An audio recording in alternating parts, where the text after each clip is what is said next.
बिस्मिल्लाहिर्रहमानिर्रहीम। अस्सलामुअलैकुम। यकीनन तमाम तारीफ़ें अल्लाह ही के लिए हैं। हम इसकी तारीफ़ बयान करते हैं और इसी से मदद के तलबगार हैं। मैं गवाही देता हूँ कि अल्लाह के सिवा कोई माबूद बरहक नहीं। नाज़रीन, आज हम जिन्नात के बारे में बात करेंगे कि जिन्नात मखलूक़ात इलाहिया में एक ऐसी मखलूक का नाम है जो ज़ी इज्साम भी हैं और ज़ी रूह भी, और इंसान की तरह अक्ल शाऊर रखने वाले भी, मगर लोगों की नज़रों से मख्फी हैं। इसलिए उनका नाम जिन रखा गया है, जिन के लफ्ज़ी मानी मख्फी के हैं। दोस्तों, आज की वीडियो में हम जिन्नात की पैदाइश, इनकी इकसाम और जिन्नात कौन कौन सी शक्लें इख्तियार कर सकते हैं, जिन्नात के अकायद, जिन्नात की औलाद और सूरह जिन की शान नज़ूल के बारे में आपको बताएंगे। जिन्नात की तख्लीक का गालिब मादा आग है। जैसे इंसान को मिट्टी से पैदा किया गया, इसी तरह जिन्नात को आग से पैदा किया गया है। इस नूह में भी इंसान की तरह नर और मादा यानी मर्द और औरत हैं, और इंसान की तरह ही इनमें भी तवालिद व तनासल का सिलसिला भी है। और जाहिर है कि कुरान पाक में जिन्नात को शयातीन कहा गया है, तो वो भी जिन्नात में से शरीर जिन्नात का नाम है। जिन्नात और फरिश्तों का वजूद कुरान और सुन्नत की कतई दलाइल से साबित है, जिसका इनकार कुफर है। कुरान मजीद की इस्लाह में जिन एक गैर मरई मखलूक है। इस मखलूक का जिक्र कुरान करीम की 12 सूरतों में 20 मरतबा आया है, जबकि कुरान मजीद के 19वें पारे में मौजूद एक सूरत सूरह जिन के नाम से है। ये मक्की सूरत है जिसमें 28 आयात और 2 रुकू हैं। जिन्नात को अल्लाह ताला ने हज़रत आदम अलैहिस्सलाम से 2000 साल कबल तख्लीक फरमाया। अल्लाह ताला का इरशाद है कि हमने इंसान को मिट्टी से पैदा किया है और जिन्नों को इससे भी पहले बेधुएं की आग से पैदा किया है, यानी धुएं के बगैर वाली आग से पैदा किया है। कुरान करीम में इरशाद रब्बानी है कि मैंने जिन्नात और इंसान को मखज़ इसलिए पैदा किया है कि वो सिर्फ़ मेरी इबादत करें। ना मैं इनसे रोज़ी चाहता हूँ, ना मेरी ये चाहत है कि वो मुझे खिलाएं। अल्लाह ताला तो ख़ुद सबको रोज़ी देने वाला है। हज़रत अबूल आलिया बयान करते हैं कि अल्लाह ताला ने फ़रिश्तों को बुध के दिन पैदा किया, जिन्नात को जुमेरात और आदम अलैहिस्सलाम को जुमे के दिन पैदा फरमाया। हज़रत इब्ने मसऊद रहमतुल्लाह अलैह इरशाद फरमाते हैं कि लो की वो आग जिससे जिन्नात को पैदा किया गया, वो दोज़ख की आग का 17वां हिस्सा है, और ये दुनिया की आग इस लो की आग का 17वां हिस्सा है। लो की आग वो है जिससे जिन्नात को पैदा किया गया है। हज़रत इब्ने अब्बास रज़ी अल्लाह ताला अन्हा फरमाते हैं कि आसमानों के आबाद कनंदगान फरिश्ते हैं, जबकि ज़मीन पर जिन्नात रहा करते थे। जिन्नात शोलाज़न आग से पैदा शुदा नारी मखलूक हैं। चनाचा ये ज़मीन पर बहुत ज़्यादा दंगा फसाद और खून खराबा किया करते थे, जिसकी रोकथाम और सरकूबी के लिए अल्लाह ताला आसमानों से फ़रिश्तों को ज़मीन पर भेजा करता। ऐसे ही एक मार्के के अख्ताम पर फ़रिश्तों को जिन्नों का एक बच्चा मिला, जिसके वालिदैन उस हालिया फसाद में कत्ल हो गए थे, तो अल्लाह के हुक्म से फ़रिश्ते इस बच्चे को आसमान पर ले गए। अज़ाज़ील नामी ये जिन बच्चा बड़ा होकर फ़रिश्तों का उस्ताद मुकर्रर हुआ, लेकिन हज़रत आदम अलैहिस्सलाम को सजदा ना करने के पादाश में ज़लील व ख्वार होकर जन्नत से निकाल दिया गया, और फिर इब्लीस और शैतान के नाम से मशहूर हुआ। हज़रत अबू अलदरदा से मरवी है कि आप सल्लल्लाहु अलैहि वसल्लम ने फरमाया कि अल्लाह ताला ने जिन्नात को 3 इक़साम पर पैदा फरमाया है। एक किस्म में सांप, बिच्छू और ज़मीन के कीड़े मकोड़े, और दूसरी किस्म फ़िज़ा में हवा की तरह उड़ने वालों की है, और तीसरी किस्म वो है जिस पर हिसाब व अज़ाब होगा। हज़रत इब्ने अब्बास रज़ी अल्लाह ताला अन्हा फरमाते हैं कि बाज़ कुत्ते भी जिन्नात की एक ज़ईफ़ किस्म से ताल्लुक़ रखते हैं। चनाचा अगर खाने के दौरान कुत्ता आकर बैठ जाए तो इसके आगे कुछ डाल दें या उसे वहाँ से हटा दें। शैतान अक्सर काले कुत्ते का रूप धार लेता है।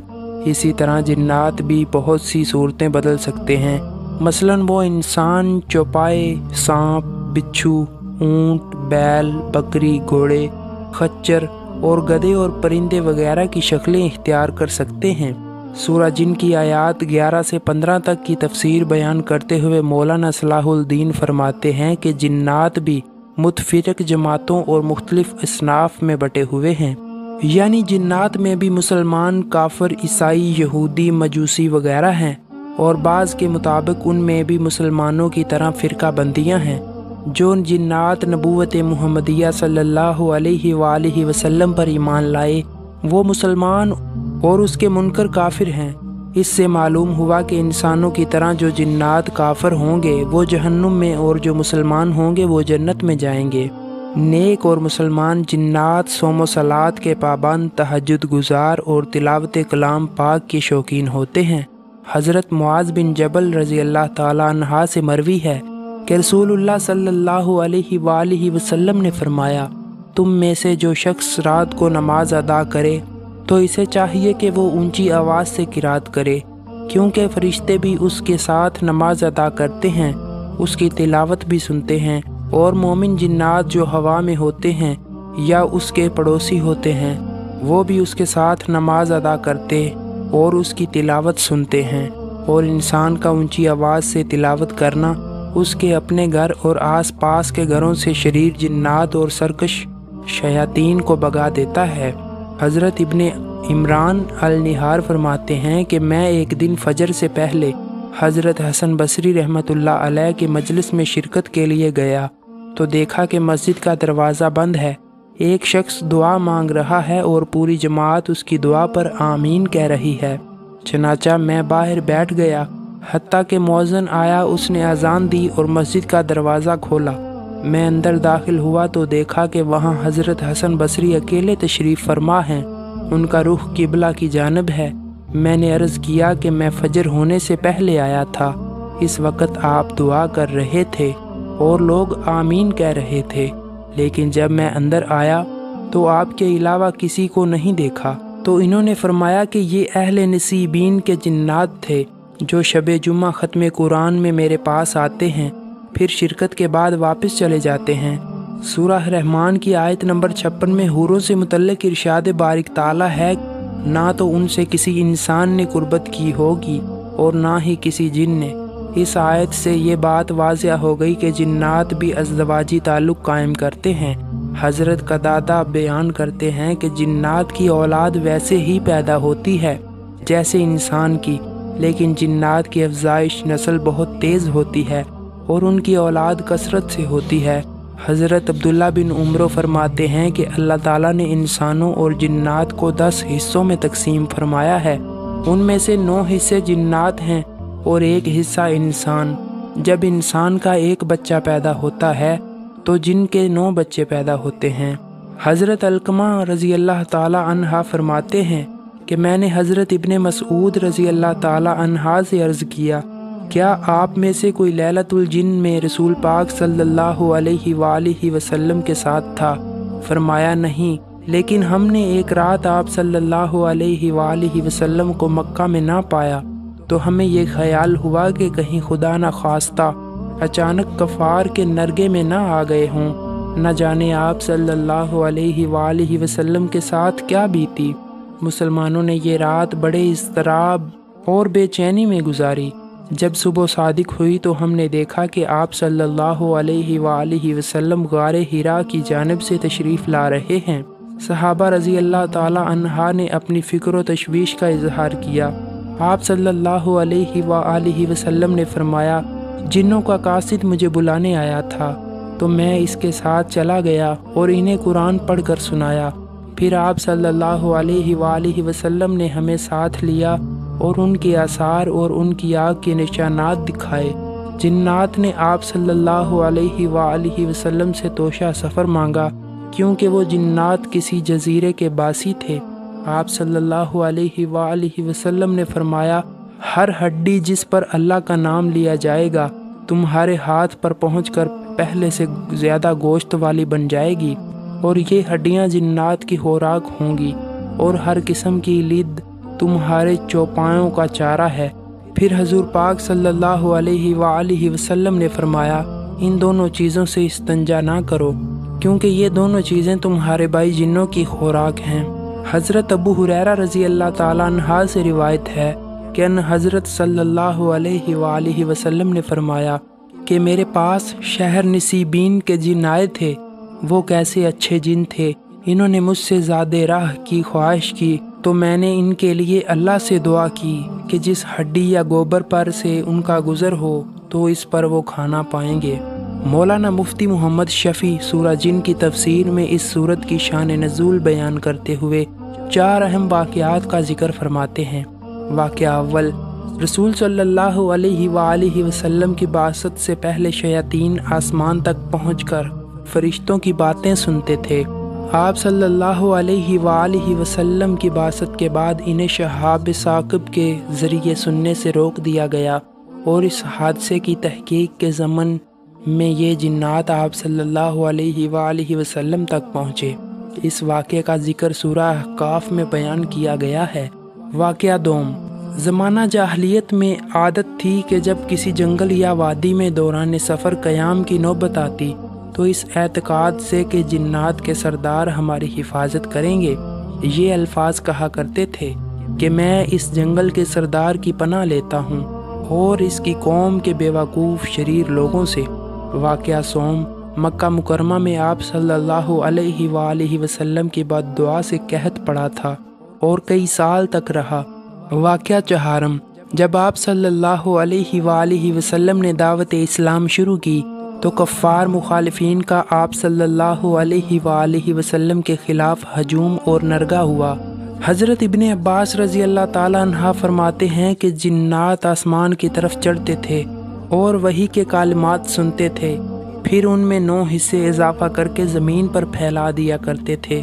رسول پاک صلی اللہ علیہ وآلہ وسلم کے بعثت کے بعد ان شریر جنات کو اس عمل سے روک دیا گیا۔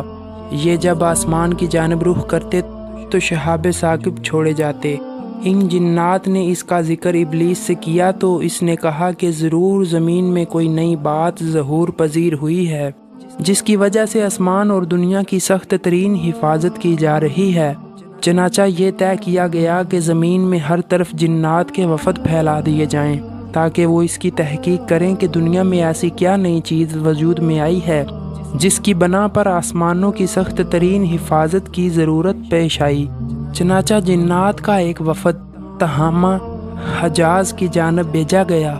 وہ جب مقام نخلا پر پہنچے تو وہاں ان حضرت محمد صلی اللہ علیہ وآلہ وسلم اپنے صحابہ اکرام کے ساتھ صبح کی نماز کی امامت فرما رہے تھے۔